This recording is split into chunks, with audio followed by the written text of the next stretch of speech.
Hello and a very warm welcome to all. आज का हमारा टॉपिक ऑफ डिस्कशन है कॉर्पोरेट लेवल स्ट्रैटेजीज़। अब जब हम प्रिंसिपल्स ऑफ मैनेजमेंट में हम लोग सब पढ़ चुके हैं कि आपका 3 लेवल्स ऑफ मैनेजमेंट होता है, top management, middle level middle level management and low level management. तो वो सारे स्ट्रैटेजीज़, वो सारे आइडियाज़, वो सारे काम करने के तरीके जो टॉप लेवल मैनेजमेंट बनाते हैं उसे हम कॉर्पोरेट लेवल स्ट्रैटेजी कहते हैं, because the corporate people, the top level management and the board of directors are making दो स्ट्रैटेजीज़। जो मिडिल लेवल मैनेजमेंट जो बनाते हैं उसे हम बिजनेस लेवल स्ट्रैटेजी कहते हैं, और जो लो लेवल मैनेजर्स बनाते हैं उसे हम फंक्शनल लेवल स्ट्रैटेजीज़ कहते हैं। Now, in the subsequent videos, we'll be discussing about all these strategies. This particular video is dedicated to this introduction of the corporate level strategy. So, as is written here, there are basically 3 different levels whereby strategy can be formulated. Corporate level strategy में business level पे हम लोग, middle level पे business level strategy, और functional level पे या low management पे हम लोग functional level strategy बनाते हैं. Today, we would be analyzing the corporate level strategies with other levels of strategies to come in subsequent post, right? अब corporate strategy क्या होती है? We can simply say that corporate level strategies are concerned with questions about the business to compete in. You see, it is something like this कि अगर top management का हम लोग, अगर प्रिंसिपल्स ऑफ मैनेजमेंट का आप देखें तो आप उसका आपको फंक्शंस याद होगा। आपका टॉप मैनेजमेंट का क्या फंक्शन होता है, मिडिल लेवल मैनेजमेंट का क्या फंक्शन होता है, और लो लेवल मैनेजमेंट का क्या फंक्शन होता है।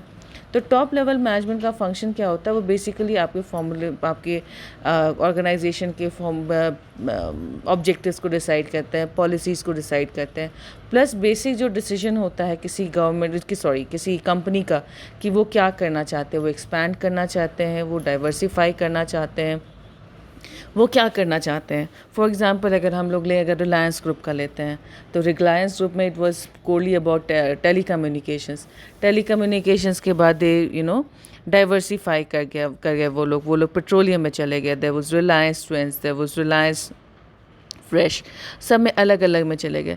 तो ये चीज़ कौन डिसाइड करता है कि जो टॉप की आपका जो फर्म है, आपका पर्टिकुलर जो स्ट्रैटेजिक बिजनेस यूनिट है, क्या नया आने वाला है, या क्या नया चीज़ होने वाला है, या किस तरफ से घूमने वाला है, या फिर ये हम बिज़नेस पूरा ही बंद कर देना है। ये लो लेवल मैनेजमेंट पे डिसाइड ये नहीं होता है। ये डिसाइड बेसिकली होता है आपके टॉप लेवल मैनेजमेंट पे। तो वही लोग डिसाइड करते हैं कि हम लोग आगे कहाँ करते हैं। Low level management, they do not take the decisions, they can give suggestions, right, but they do not formulate strategy about doing this. It is done by the top level manager. Corporate strategy involves the careful analysis of the selection of the businesses the company can successfully compete in. किस किस चीज़ में company successfully, because सबसे पहला step अगर आपको याद होगा एक स्ट्रैटेजिक मैनेजमेंट का जो सबसे first and foremost step is what, environmental analysis. Environmental analysis of what, the business का एनवायरमेंट एनालिसिस. तो इंटरनल एनवायरमेंट होता है, एक्सटर्नल एनवायरमेंट होता है, पूरा एनालिसिस करके दोनों का हम लोग देखते हैं कि आपका स्वॉट एनालिसिस वगैरह करते हैं और आप कंपनी का पूरा प्रोफाइल बनाते हैं. तो जब हम इंटरनल एनालिसिस करते हैं तो हमें अपने कंपनी के स्ट्रेंथ्स और वीकनेसेस के बारे में पता चलता है. जब हम एक्सटर्नल एनवायरनमेंट का एनालिसिस करते हैं तो हमें कंपनी के अपॉर्चुनिटीज़ और थ्रेट्स के बारे में पता चलता है. तो बेसिकली जब सारा एनवायरमेंटल एनालिसिस हो गया तो उसका नेक्स्ट स्टेप जो होता है, उसमें जो होता है कंपनीज जो होते हैं वो स्ट्रैटेजी फॉर्मुलेट कर रहे हैं. तो एक बार जब एनवायरमेंटल एनालिसिस किया हुआ है उसके बाद जब स्ट्रैटेजी फॉर्मुलेट कर रहे हैं तो ये भी ज़रूरी है कि जो स्ट्रैटेजी है वो जो ऑब्जेक्टिव्स, क्योंकि जब हमने एनवायरमेंटल एनालिसिस किया था तो हमने विजन, मिशन, गोल्स और ऑब्जेक्टिव्स बनाए थे. तो जो भी स्ट्रैटेजी बनता है it should be in accordance to whatever goals that has been made, right. And then again जब एनवायरमेंटल एनालिसिस हुआ था तो कंपनी ने प्रॉपर्ली इंटरनल एक्सटर्नल एनवायरनमेंट को स्टडी किया था, और स्टडी करके उसके बाद उन्होंने वो देख रहे हैं कि कहाँ कहाँ एक्सटर्नल एनवायरनमेंट में अपॉर्चुनिटीज़ दिख रहे हैं जहाँ वो compete कर सकते हैं. Corporate level strategies affect the entire organization and are considered delicate in the strategic planning process, because you see they are the ones, if the Reliance people they decide कि हमने अभी टेलीकम्युनिकेशन से हमें diverse करके हमें petroleum में जाना है, तो उन्हें ये पता होना चाहिए ना कि वो कहाँ स्टैंड करते हैं, उनके पास कितने रिसोर्सेज हैं. हम अगर हमको उसमें उससे पैसे इन्वेस्ट करना चाहे तो मेरे को पता होना चाहिए मेरे पास कितने रिसोर्सेज है, हम उससे इन्वेस्ट कर सकते हैं कि नहीं. साथ ही साथ ये भी पता होना चाहिए कि बाहर से पेट्रोलियम का क्या स्कोप है. If I am doing some business today, right, and if I want to diversify, तो I should know where I stand. As in मेरे पास क्या क्या resources, tangible, intangible, physical resources, human resources, मेरे पास कितने पैसे हैं, हम क्या वो चीज़ diversify कर सकते हैं, हम कहीं नए जगह दुकान लगा सकते हैं, ये सब चीज़ें सोच के चलना है. साथ ही साथ ये भी देखना है कि जहाँ पे हम डाइवर्सिफाई कर रहे हैं और या जिस बिज़नेस एनवायरनमेंट में हम काम करने जा रहे हैं वो सही चलेगा कि नहीं चलेगा. अब ऐसा सोचें कि जो भी कॉर्पोरेट लेवल स्ट्रैटेजी होता है, जो टॉप लेवल मैनेजमेंट बनाता है, वो हर एक लेवल को इक्वली इफ़ेक्ट करता है. चाहे वो मिडिल लेवल मैनेजर हो, लोअर लेवल मैनेजर हो, या आपका ऑपरेशनल स्टाफ हो, आपके वर्कर्स हो. जो भी डिसीजंस टॉप लेवल मैनेजर लेते हैं वो पूरे के पूरे ऑर्गेनाइजेशन को प्रॉपरली बहुत ही इंटीग्रेटली सबको को इफ़ेक्ट करता है. Now, what are the next topic is the characteristics of a corporate strategy. Corporate strategy कौन बना रहा है? टॉप मैनेजमेंट बना रहे हैं और आपके बोर्ड ऑफ डायरेक्टर्स मिलकर बना रहे हैं. तो ये स्ट्रैटेजी का कैरेक्टरिस्टिक्स क्या क्या होएगा? पहला है कि corporate strategies it is formulated by the top management, that is done. कैसे? With input from middle level management and low level management. जब मिडिल लेवल मैनेजमेंट और लो लेवल मैनेजमेंट क्या करते हैं, वो जो डेली का जो उनका रिपोर्ट्स होता है, मंथ का जो रिपोर्ट्स होता है, वो सब रिपोर्ट्स बना के देते हैं. अब क्या है ना, टॉप मैनेजमेंट हर एक जगह, जैसे मान लीजिए रिलायंस का पेट्रोल पंप अगर आपका यहीं पे है, आपके घर के बगल में, तो अंबानी जी आके तो आपके पेट्रोल पंप में जाके नहीं पूछेंगे कि डेली का कितना एक्सपेंस हुआ. But what is done is कि आपके जो ईस्टर्न जोन के या वेस्टर्न जोन के जो भी थे, वो लोग मंथली रिपोर्ट या क्वार्टरली रिपोर्ट जो भी एज़ पर रिक्वायर्ड, वो लोग एक रिपोर्ट बना के देते हैं जो दिया जाता है आपके टॉप मैनेजमेंट को. टॉप मैनेजमेंट ये असेस करती है कि उस पर्टिकुलर जगह पे उस पर्टिकुलर प्रोडक्ट का कितना अच्छा ग्रोथ हो रहा है या फिर ग्रोथ नहीं हो रहा है. साथ ही साथ ये भी असेस करके दिया जाता है कि उस पर्टिकुलर एरिया में ग्रोथ का क्या और प्रोस्पेक्टिव है और कितना ग्रोथ हो सकता है, वो सब चीज़ देखते हैं. Now so it's from the middle level management and low level management in the formulation process and designing of sub strategies, right? Now they say that the decisions are complex and affects the entire organization. Obviously जो भी वो लोग काम करेंगे, जो भी वो strategy करेंगे बनाएंगे, देखिए टॉप लेवल मैनेजमेंट ने क्या किया, बाहर से रिसोर्सेज लिए और बाहर से रिपोर्ट लिया और उन्होंने अपना, और साथ ही साथ उन्होंने मिडिल लेवल मैनेजमेंट और लो लेवल मैनेजमेंट से भी रिपोर्ट्स लिए और उन्होंने स्ट्रैटेजी बना दी. स्ट्रैटेजी बना तो दी उन्होंने, अब इसको इम्प्लीमेंट कौन करेंगे?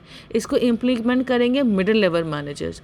तो मिडिल लेवल मैनेजर्स को अगर इम्प्लीमेंट करना है उस चीज़ को, और उसके बाद मिडिल लेवल मैनेजर को कोऑर्डिनेट करना है उस चीज़ को, लो लेवल मैनेजर को इम्प्लीमेंट करना है उस चीज़ को. तो बेसिकली क्या है ना, अगर middle level management, if there is this one person who thinks that this whatever strategy the person has brought, ये मान पेट्रोलियम में ही जाने का सोचा और वो मिडिल लेवल मैनेजर बोलता है कि नहीं ये तो हमारी कंपनी को नुकसान करेगा, तो क्योंकि टॉप लेवल मैनेजर ने इसे इम्प्लीमेंट किया है तो वो उसके काम पे तो ज़रूर करेंगे. बट एक होता है काम करना, एक होता है आप वो फुल फ्लेजेड होल हार्टेडली काम करना. और जब वो आदमी होल हार्टेडली काम करता है, अपना 100% काम करके देता है, तो प्रोडक्टिविटी हाई होती है. Hence it is the it is imperative कि टॉप मैनेजमेंट अपना जो उनका विजन है कि वो क्यों ये अपना कॉर्पोरेट स्ट्रैटेजी बना रहे हैं या क्यों कुछ कर रहे हैं, मिडिल लेवल मैनेजर को प्रॉपर्ली एक्सप्लेन करें. जब उन्हें वो प्रॉपर्ली एक्सप्लेन करते हैं तभी ना वो अच्छे से स्ट्रैटेजी बना सकते हैं कि हम कैसे काम करें. Hence this decision whichever is made by the top level manager no it is complex और ये पूरे ऑर्गेनाइजेशन को अफेक्ट करता है. The third point is it is concerned with efficient allocation and utilization of scarce resources for the benefit of the organization. See, resource allocation is a very important factor क्योंकि resources हमारे पास हमेशा limited रहते हैं या scarce रहते हैं. हमारे पास अफरात resources नहीं होते. तो हम क्या करते हैं, organization ये चाहती है कि जो उनके resources जब जो भी जहाँ भी जाएँ अच्छे से उनका resources maximum use हो सके ताकि profitability जो है वो maximum हो. That is what we want no कि जैसे हर एक ऑर्गेनाइजेशन चाहता है कि उनकी जो भी स्ट्रैटेजिक बिजनेस यूनिट जो भी चल रही है, तो उसमें मैक्सिमम जो भी रिसोर्सेज अवेलेबल हो उसका अटमोस्ट यूटिलाइजेशन कैसे हो सके ताकि क्या हो, प्रॉफिटाइजेशन या फिर आपकी प्रॉफिटेबिलिटी या जो भी परफॉर्मेंस हो मैक्सिमम हो सके. Now, corporate level strategies are mapped out around the goal and objectives of an organization. They seek to translate these goals and objectives to reality. Strategic management का जो सबसे पहला प्रोसेस था वो था एनवायरमेंटल एनालिसिस। जब बिजनेस एनवायरमेंट एनालिसिस हम करते हैं तो हम बनाते हैं vision, mission, goals and objectives. तो जब फर्स्ट एंड फॉरमोस्ट स्टेप में उसमें vision, mission, goals and objectives बनाया, तो सेकंड स्टेप में क्या आया? सेकंड स्टेप में आया स्ट्रैटेजी बनाना। तो जो स्ट्रैटेजी बनाया जाता है, जो स्ट्रैटेजी टॉप मैनेजमेंट बनाते हैं, it is always in keeping in mind the various vision, mission, goals and objectives of the organisation. अपने ऑर्गेनाइजेशन के विजन, मिशन से नहीं हटना है, और जो भी बनाना है, जो भी कॉर्पोरेट स्ट्रैटेजी बनाना है, वो गोल्स एंड ऑब्जेक्टिव्स को ध्यान में रखते हुए बनाना है। Typical examples of decisions made are decisions on products and markets. तो जो examples, suppose we take an example of suppose say Samsung, right? तो सैमसंग का आपका अलग अलग हो जाता है। देखिए सैमसंग एक पूरी कंपनी हो गई। इसका आप एसी ले लें, फ्रिज ले लें, टीवी ले लें, मोबाइल ले लें, या मॉनिटर आपका ये प्रिंटर ले लें, ये सारा अलग अलग स्ट्रैटेजिक बिजनेस यूनिट होता है। तो हर एक चीज़ का जब एनवायरमेंटल एनालिसिस करते हैं तो स्ट्रैटेजिक बिजनेस यूनिट को, सपोज उन्होंने एसी लिया, एसी का एक स्ट्रैटेजिक बिजनेस यूनिट लिया और उसको वो पूरा एनवायरमेंटल एनालिसिस करके उसके एनवायरमेंटल प्रोफाइल बनाते हैं ऑर्गेनाइजेशन की, हम इसको कैसे इन्वेस्ट कर सकते हैं। अब सपोज़ अभी बरसात का समय है, राइट? तो बरसात के समय के बाद आपका ठंड का समय आएगा, तो probably the Samsung people think that जब इन्वायरमेंटल एनालिसिस किया कि अभी बरसात के बाद ये ठंड आएगी, तो प्रॉब्ली एसी की जो बिक्री होगी वो उतनी ज़्यादा नहीं होगी।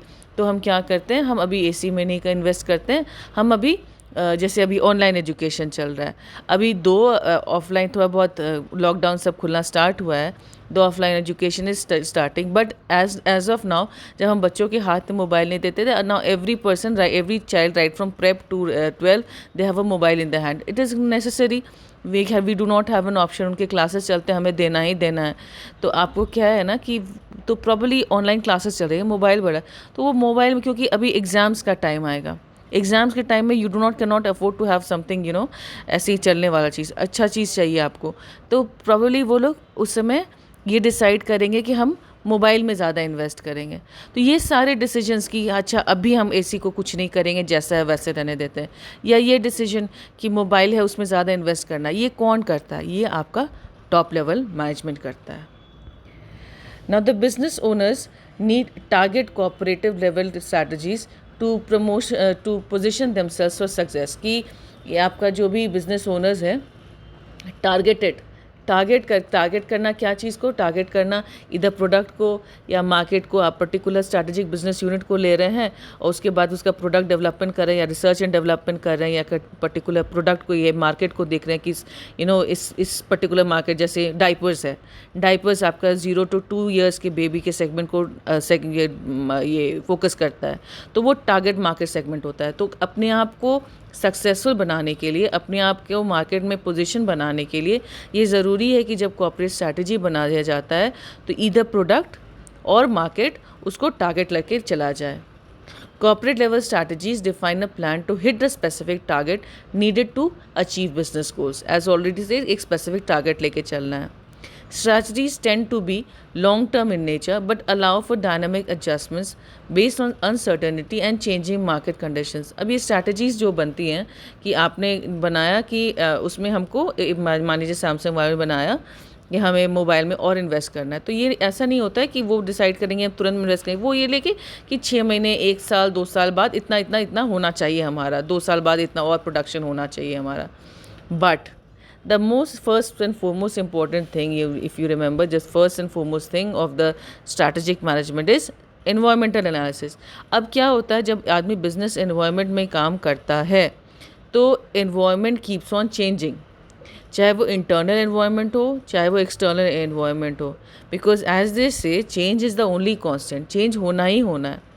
तो अपने में जो भी वो कॉर्पोरेट स्ट्रैटेजी बना रहे हैं या जो भी स्ट्रैटेजी बना रहे हैं काम करने के लिए, तो उतना उसमें बाउंड्री उनको देना, उतनी फ्लेक्सिबिलिटी रखनी है, या आप फ्लेक्सिबिलिटी बोलें या डायनेमिसिटी बोलें, कि उसको करनी है कि जो अगर कोई, क्योंकि फ्यूचर अनसर्टेन है, we do not know what is going to happen next, तो जो भी बिजनेस एनवायरनमेंट में चेंजेस होंगे तो वो उस हिसाब से अपने आप को एडजस्ट कर सकें। Corporate level strategies are implemented throughout the entire organizational structure. Different strategies might be simultaneously employed but different priority levels. So they say कि as already set corporate level strategy जो है पूरे ऑर्गेनाइजेशन को affect करती है ही है।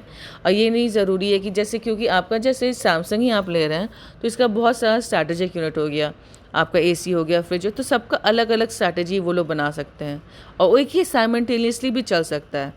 But the thing is कि सबका प्रायोरिटी वाइज सेट किया जाता है कि ये अभी ज़रूरी है, इसको अभी करना है, ये अभी ज़रूरी नहीं है, इसको बाद में करना है। Now, business growth strategy. Growth strategies look at methods to get more revenues from the sales of products or goods. Industry leaders often talk about vertical and horizontal strategies while referring to growth strategies. अब growth strategies क्या होती हैं? Growth strategies मतलब आप अपने product को बढ़ा रहे हैं।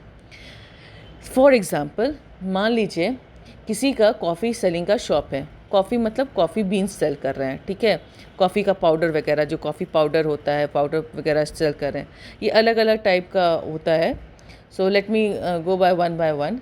सपोज़ किसी का ना, let's say take an example, अगर आपके पास एक कॉफ़ी का शॉप है, राइट, आप उसमें कॉफ़ी बीन्स, आपके पास एक ग्रॉसरी का शॉप है, जो भी आप उसमें सिर्फ अलग अलग टाइप के कॉफ़ीज़ बेच रहे हैं, ठीक है। तो पर्सन डिसाइडेड कि हम एक काम करते हैं, हम ना ये करते हैं, एक कॉफ़ी शॉप खोलते हैं, सीसीडी टाइप की कॉफ़ी शॉप खोलते हैं। जब वो सीसीडी टाइप का कॉफ़ी शॉप खोल रहे हैं तो बेसिकली क्या कर रहे हैं, वो अपने ये जो उनका जो टॉप मैनेजमेंट है वो डिसाइड कर रहा है कि हम सीसीडी टाइप का कॉफ़ी शॉप खोलेंगे। This type of growth where जब आपका ऑलरेडी कॉफ़ी बीन्स था, कॉफ़ी बीन्स जो था वो फिनिश प्रोडक्ट्स था, सीसीडी में जो अगर वो या कॉफ़ी हाउस जो वो खोलेंगे, कॉफ़ी हाउस में वो raw materials as raw materials use होएगा। जब इस टाइप का वो लोग ग्रोथ करते हैं, इसे हम लोग फॉरवर्ड इंटीग्रेशन बोलते हैं। या फिर मान लीजिए दूसरा एक ऑप्शन है कि यही कॉफ़ी बीन्स वाले बोलते हैं कि हम एक कॉफ़ी प्लांटेशन में इन्वेस्ट करते हैं। तो कॉफ़ी प्लांटेशन में क्या होगा, अब कॉफ़ी प्लांटेशन का जो एंड प्रोडक्ट होगा वो कॉफ़ी बीन्स होगा, और जो कॉफ़ी बीन्स का जो एंड प्रोडक्ट होगा वो जो अभी मेरे पास कॉफ़ी शॉप है उसका वो क्या हो रहा है, उसका वो जा रहा है, उसी का रॉ मटेरियल्स हो जा रहा है। तो ये वाला चीज़ जब आप कुछ ऐसा ऑर्गेनाइजेशन सेट कर रहे हैं, ऐसा ग्रोथ करने का सोच रहे हैं ताकि वहाँ का फिनिश प्रोडक्ट्स जो है अभी हमारा रॉ मटेरियल्स बन जाए या अभी हमारे काम में आ जाए, तो उसे हम कहते हैं बैकवर्ड इंटीग्रेशन। अब ये फॉरवर्ड इंटीग्रेशन या बैकवर्ड इंटीग्रेशन दोनों को मिला के हम लोग ये दो भी बोलें, इसको हम लोग बोलते हैं vertical integration. Another example is, मान लीजिए वो कॉफ़ी शॉप वाले बोलते हैं कि अब हम कॉफ़ी के बीन्स के साथ साथ, कॉफ़ी पाउडर वगैरह के साथ साथ हम टी भी बेचेंगे, चाय। अब वो चाय पत्ती भी बेचना शुरू करें, तो अब बेसिकली क्या है, वो सेम टाइप के और शॉप्स को ले रहे हैं, ठीक है, सेम टाइप के और बिज़नेस को ले रहे हैं। तो जब सेम टाइप का एक साथ और बढ़ाते हैं तो उसे हम हॉरिजॉन्टल इंटीग्रेशन बोलते हैं। अब चाहे वो वर्टिकल इंटीग्रेशन हो, फॉरवर्ड इंटीग्रेशन हो, बैकवर्ड इंटीग्रेशन हो, या आपका लीनियर ये हॉरिजॉन्टल इंटीग्रेशन हो, ये सारे इंटीग्रेशन जो होते हैं, ये सारा जो होता है वो बेसिकली बिजनेस ग्रोथ स्ट्रैटेजीज़ पे डिपेंड करता है, बिजनेस ग्रोथ स्ट्रैटेजीज़ कहते हैं। A vertical strategy seeks growth by taking over various components of the operations. For example, a restaurant that decides to farm its own ingredients is using a vertical growth strategy. By taking over part of the supply chain, the restaurant is better able to control quality and supply chains. Same thing, एक restaurant चला रहे हैं तो restaurant वाले का काम चल रहा है, तो वो बोलते हैं कि अब हम एक अपना फार्मिंग करेंगे, और जितना फार्मिंग करेंगे, जितना प्लांटेशन हम लोग करेंगे, तो सारा का सारा जो रॉ मटेरियल्स होगा वो तो रेस्टोरेंट में यूज़ हो जाएगा। तो इसको हम लोग वर्टिकल इंटीग्रेशन या बोलते हैं, या बैकवर्ड इंटीग्रेशन भी बोलते हैं। A horizontal growth strategy refers to a business extending its reach of existing products or services to new geographical areas or new target markets. If that same restaurant decides to have delivery services for its lunch menu, this strategy is a horizontal growth strategy. अगर मानिए जैसे हमने आपको बताया कि हम same चीज़ में आगे बढ़ रहे हैं, अगर कोई पर्सन के पास कोई रेस्टोरेंट ऑलरेडी चल रहा है और वो डाइन इन रेस्टोरेंट है, अब वो बोलते हैं कि वो टेक अवेज में भी इन्वेस्ट करेंगे कि तो अपना काम बढ़ा रहे हैं, तो उसे हम हॉरिजॉन्टल स्ट्रैटेजी कहते हैं। Next is business diversification strategy. As the name suggest, diversification का क्या मतलब होता है, डाइवर्सिफाई करना, अलग अलग करना, राइट, अलग जैसा कुछ करना। Diversification strategy looks at the company's products and services and then develops a strategy for successful marketing and sales.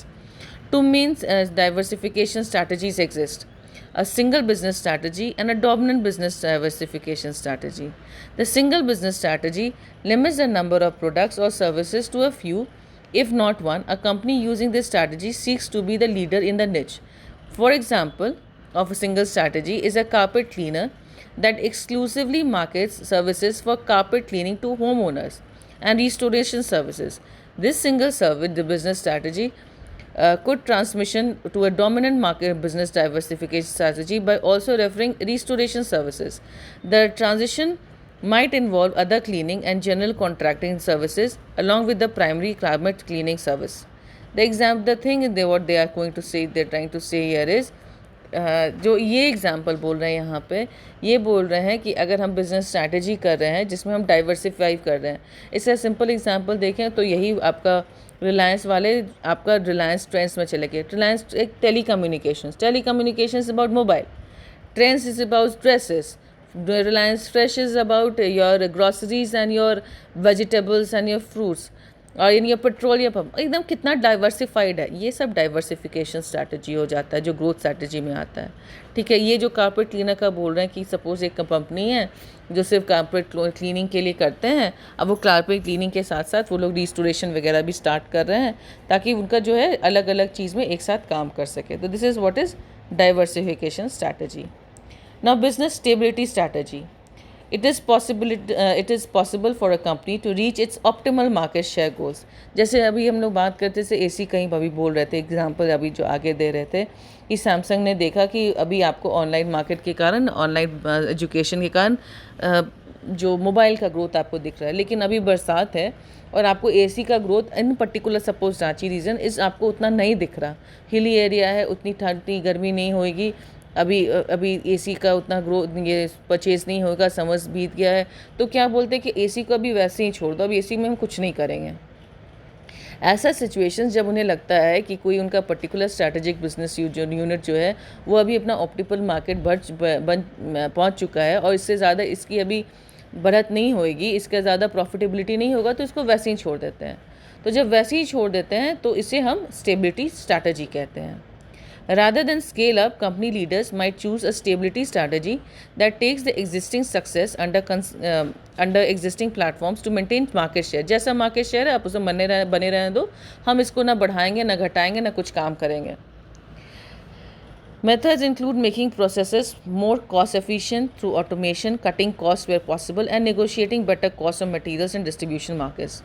This strategy also requires leaders to focus on customer retention. The thing is that you are not putting in the organization is not putting in some research and development into that. ठीक है ना, वो अपना market expand कर रहे हैं, लेकिन जो उनके पास ऑलरेडी एग्जिस्टिंग कस्टमर्स हैं, जो ऑलरेडी एग्जिस्टिंग मार्केट है, उसमें अपना पकड़ बना के रखना है.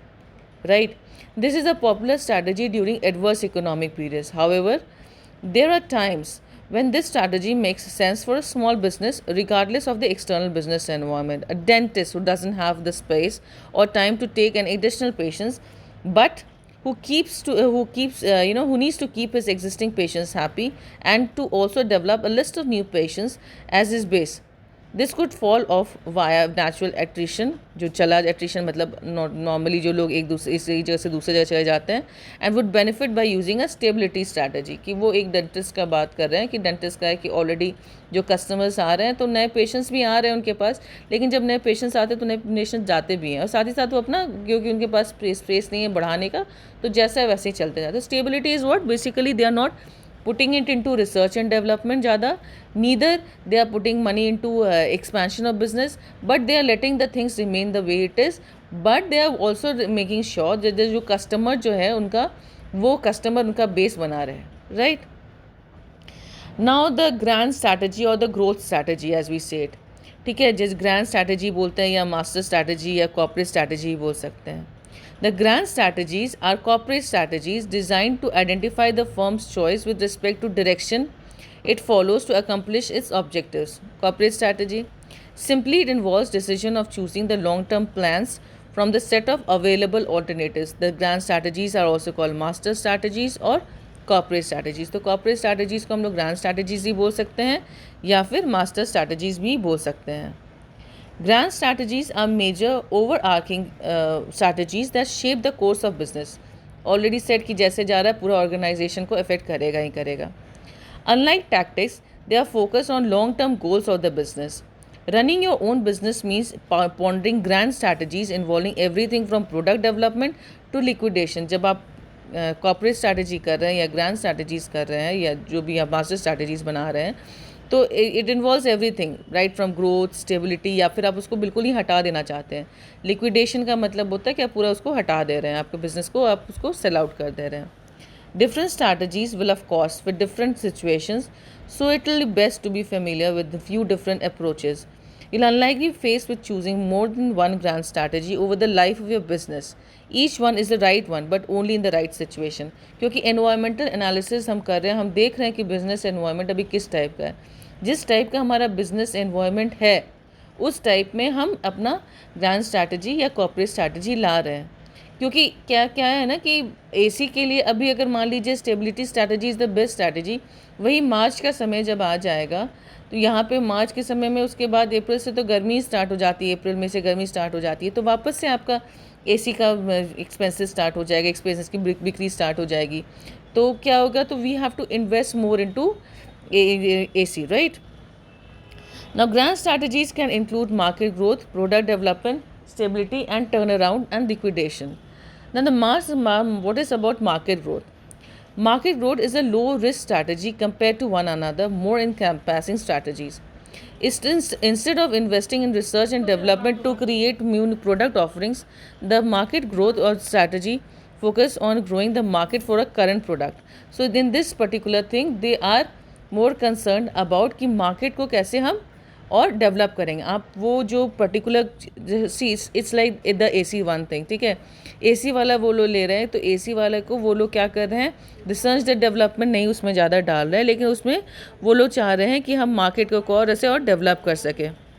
सो instead of investing in research and development to create new product offerings, the market growth strategy focus on growing the market for a current product. An example of this is an electronics company that develops market for existing stereo system instead of developing a new system. To develop new markets, it may be necessary to sell stereos to in other markets as time passes, such as in foreign countries that are less technologically developed. But when the current stereos design is the industry standard, promoting that version is often more profitable thing to do, at least for the time. जैसे वही AC है आपका अच्छा चल रहा है, तो AC को आप उसको करंट मार्केट में और उसको आप प्रमोट करेंगे. ये नहीं कि हम जा रहे हैं कि उसमें और कुछ नया एसी में और क्या नया डेवलपमेंट करें, रिसर्च डेवलपमेंट नहीं. यही वाला उन्होंने बताया कि स्टीरियो सिस्टम उन्होंने एक लिया है, तो स्टीरियो सिस्टम का है उनका, तो स्टीरियो सिस्टम को वो जब बहुत अच्छे से चल रहा है, बहुत अच्छा मार्केट है, तो वो लोग उसको और मार्केट बढ़ाने की कोशिश करेंगे, उसमें और डेवलपमेंट का नहीं है. But in the due course of time सिर्फ मार्केट को ये टारगेट करके चलना is not there, because what is happening today is technological advancement बहुत ज़्यादा चल रहा है. तो जब टेक्नोलॉजिकल एडवांसमेंट चल रहा है, तो अगर जितना दिन आपका कुछ स्टेबिलिटी वाला चलेगा या जितना दिन आपका चलेगा कि चलो इसको मार्केट बढ़ाते, तब तक कोई नया प्रोडक्ट आ जाएगा, तो वो नया प्रोडक्ट आपके प्रोडक्ट को पीछे छोड़ देगा, right.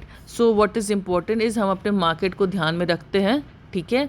This is one of the strategies of the business growth कि जिसमें वो सिर्फ मार्केट स्ट्रैटेजी को ध्यान में रख रहे हैं. द अदर स्ट्रैटेजी जिसमें वो प्रोडक्ट डेवलपमेंट को ध्यान में रख रहे हैं, जिसमें रिसर्च एंड डेवलपमेंट में दिया जा रहा है.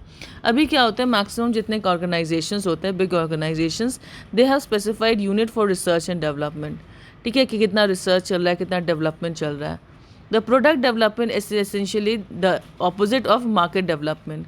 While market development focuses on exploitation of the market, of course, product development focuses on exploration, कि हम कितना ज़्यादा एक्सप्लोर कर सकते हैं.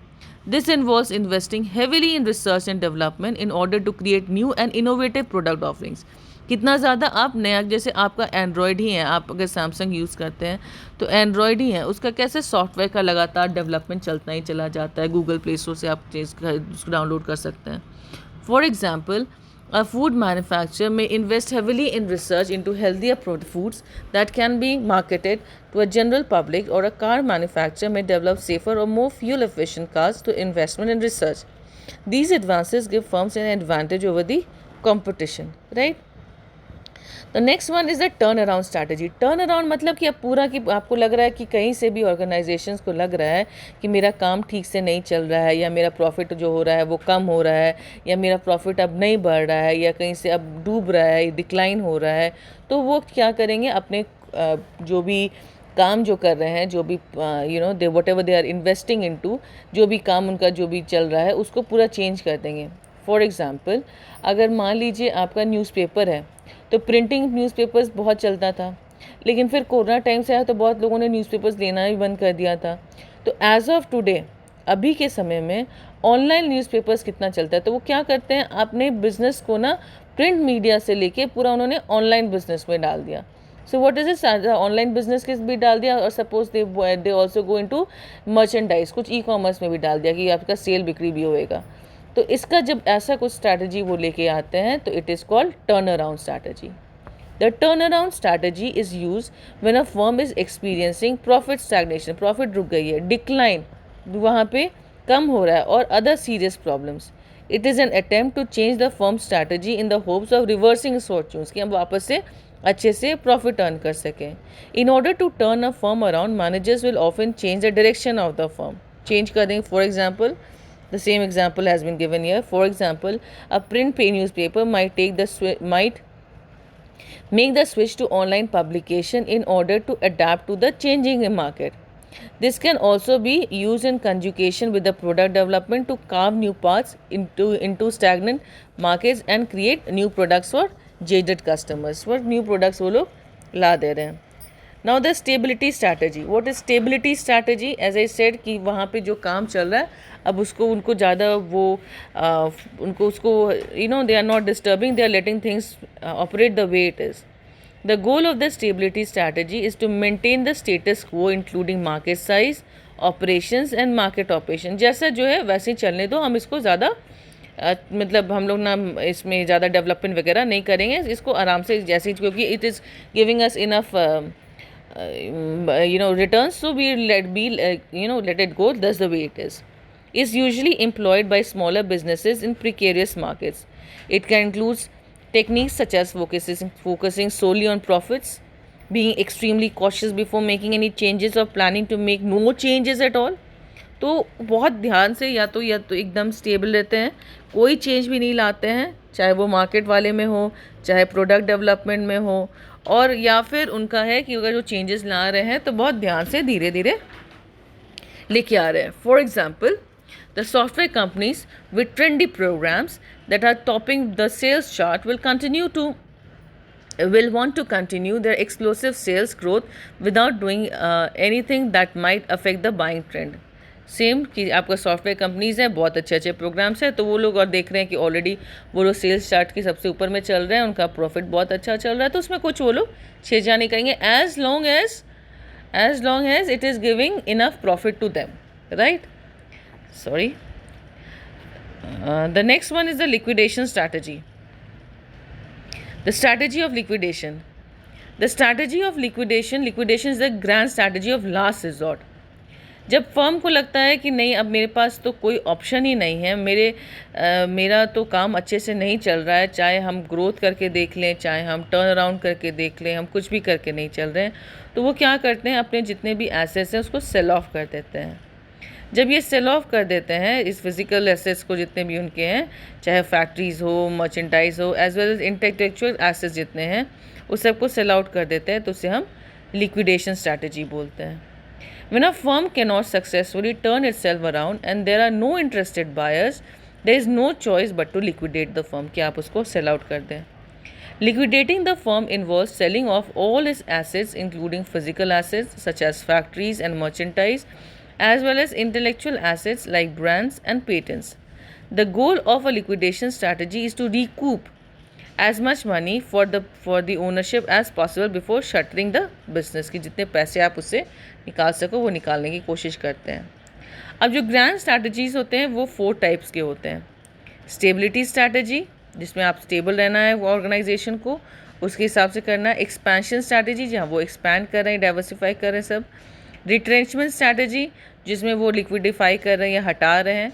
कॉम्बिनेशन स्ट्रैटेजी जब होता है कि वो एक दूसरे कंबाइन करके, या क्योंकि जैसे सैमसंग, जैसे हमने कहा अलग अलग स्ट्रैटेजीज़ हैं, आपका अलग अलग बिजनेस यूनिट्स है, एक एसी है, फ्रिज है, आपका टीवी है एंड एवरीथिंग, तो हर एक के लिए वो अलग अलग कॉम्बिनेशन यूज़ करके कर सकते हैं.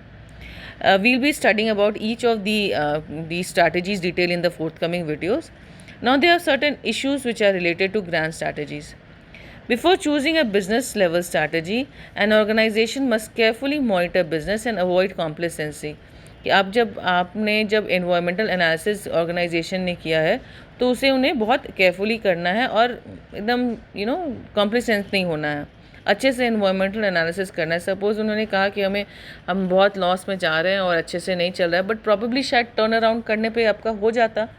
तो अपने ध्यान से पूरे अच्छे से ध्यान से देखिए, तभी उसके बाद कोई कॉर्पोरेट स्ट्रैटेजी को लेना है. Business level strategies require the organization to always remain vigilant regarding the needs of customers and potential encroachment of the competition.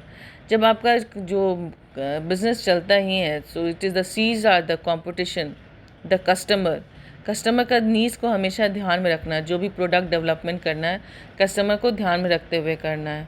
और साथ ही साथ आप स्टेबिलिटी पे हो कि हमको तो अच्छा चल रहा है, प्रॉफिट हम अभी आराम से देख रहे हैं, और पता चला कोई और कॉम्पिटिटर आपका बहुत आगे निकल गया, तो वो जो आगे निकल गया तो आपका यू हैव टू बी ना constant lookout.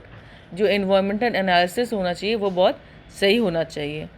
Once the business implements a strategy, it should avoid developing tunnel vision once the business achieves a certain level of success. ठीक है, कि हम से वही tunnel vision is like एक ही तरफ देख रहे हैं कि हमने एक बार सक्सेस हो गया तो एक बार हम I reach the top now, तो there is no looking back, अब तो मेरा अच्छा चीज़ चलेगा. ऐसा नहीं होता है, हमेशा there is somebody else who is who is trying level hard दूसरे से आगे निकलने का. तो you have to be focused and you have to make sure that the environmental analysis in the things go on continuously. For example, a business should always remain up to date with the new technologies to retain the current customer base and work towards reaching new customers. कि अब हमारा जो current technology है उसको हम बेहतर कर सकें, जो भी नया टेक्नोलॉजी मार्केट में आ रहा है उसे हम साथ कर सकें, जो भी हमारा नए कस्टमर्स जो, क्योंकि अगर कोई customer it's like population change होता रहता है, वो टीन वाले एडल्ट्स में जाते रहते हैं, बच्चे वाले टीन्स में जाते रहते हैं, एडल्ट्स वाले ओल्ड एज में जाते रहते हैं. तो क्या है ना कि यहाँ पर पॉपुलेशन तो जो चेन लगातार चलता ही जाता है. तो may have to make sure कि वो नया टेक्नोलॉजीज़ जो है उसको भी प्रॉपर्ली यूज़ कर ले रहे हैं. साथ ही साथ जो भी नए बिजनेस कस्टमर्स आ रहे हैं उसको भी वो कस्टमर बेस अपना स्ट्रॉन्ग करके रख रहे हैं. So this is all for this video. I hope I could go through, I could make you understand, and stay safe, happy learning. Thank you.